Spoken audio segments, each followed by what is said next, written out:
So I have this TRD skid plate that came on this truck from Toyota, and I just had installed the Toyota TRD lift kit.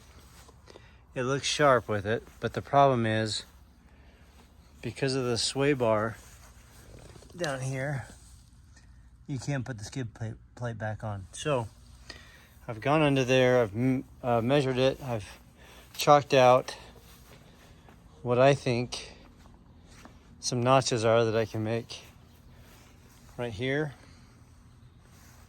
and right here, that I think I can go up under the sway bar with it, and it'll look pretty clean, no spacers. Anyway, just gonna give it a shot here in just a second, and we'll see how it turns out and if it works. If it does, I'll post the video. If it doesn't, you won't ever see this. Okay, here she is, all notched out.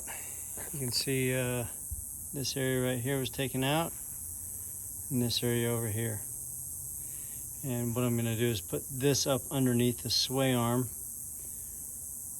and everything should fit magically. We'll see. All right, here we are, just wrapped up attaching the skid plate. So there's a little gap between the sway bar and the skid plate. I'm hoping it's enough. I put my fingers through there.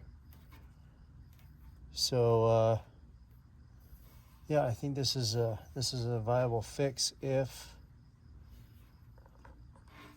I don't have any noise or anything. I don't know. At least I got it attached. If you're having problems with the TRD skid plate, going with the TRD lift that comes with the Tundra, then my fix was to cut out those notches I talked about earlier, and she slides right in, fits up there nicely, and just leaves the sway bar exposed. That's all for now. See ya.